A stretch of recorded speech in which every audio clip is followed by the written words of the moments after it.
За нийслэл хотод үйл ажиллагаа явуулж байгаа бар, ресторан, уушин газруудаас эхлүүлээд бүхий шөнийн цэнгэний газрууд шөнийн тэг дараанцаг хүртэл үйлчлэг явуулах хэрэгтэй болоод баггүй хугацаа өнгөрөөд байна.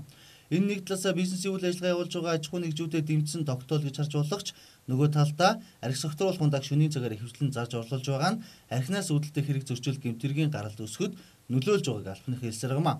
Цагдаагийн байгууллагад бүртгэгдэж байгаа гэмтэргүүдийн дийлэнх нь буюу 70-80 орчим хувь нь архи согтруулах хундатай холбоотой буюу согтуугаар үлдэгдсэн гэмтэргүүд байдаг байна. Уран дулааны улирал эхэлж байгаатай холбогдуулан иргэд архи согтруулах хундаа хэрэглэсэн үедээ санамсар болгоомжгүй гэсэн үдэн осол аваарт орох, бусдын хадгалагад өртөж эрүүл мэндээр хохирч байгаа тохиолдолч ихээр нэмэгдэж байгааг эмч мэргэжлүүд онцлог хэлж байна. За ер нь бол ойр үед одоо дулааны улирал бол гадуур дулаан олсонтой холбогдтой бол оройн цагаар ирэх үйлчлэгчдийн тоо бол эрс ихссэн.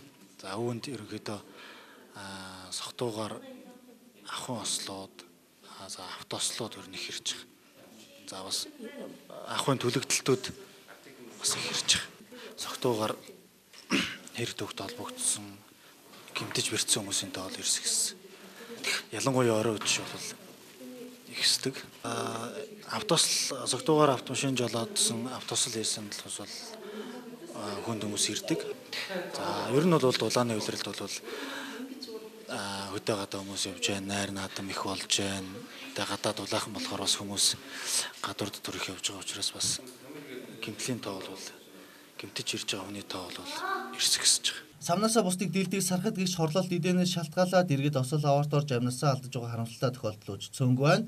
Хамгийн ойрын чиг дуртахад өнгөрсөн сарын сүүлээр Баянгол дүүргийн нутаг төвсгэр буюу 3-4-р хорлолын орчим шөнийн тэг 4 цагийн үе согтруулахундаа хэрэгэлсэн иргэн автомашин даруйж амнасаа алцсан амсалтаар гарсан. Одоогоор талигачийн хэн болох нь тогтоогдоогүй байгаа учраас цагдаагийн байгууллагаас арга гэрийнхнийг нэрч хайж байгаа талаар мэдээлж байна. Мөн согтруулахундаа хэтрүүлэг хэрэгэлсэн буюу за бие авч явах чадваргүй болсон үед бусдад эзүүлсээ дээрэмдүүлсэн улмаар гэмтэж бэрцсэн эрүүл мэндээр хохирсон тохиолдлууд цөөнгүй байгаамаа. Уран дулааны улирал эхэлж байгаа учраас хөдөө орон нутгийг зорих иргэдийн тооч нэмэгдэж байгаа. Гэсэн ч орон нутгийн замд архи согтруулахундаа хэрэгэлсэн үедээ тээврийн хэрэгсэл жолоодож хөдөлгөөнд оролцсны улмаас зам тээврийн осолд орж байгаа харамсалтай тохиолдлууд цөөнгүй байгааг албаныхан онцлог хэлж байгаа юм. За тиймээс иргэд олон нийтийг архи согтруулахундаа хэтрүүлэн хэрэглэхгүй байж өөрийн амнаас эрүүл мэндийг төрөнгөө хамгаалахыг шөнийдлийн сурвалжлагын зүгээс анхааруулж байна.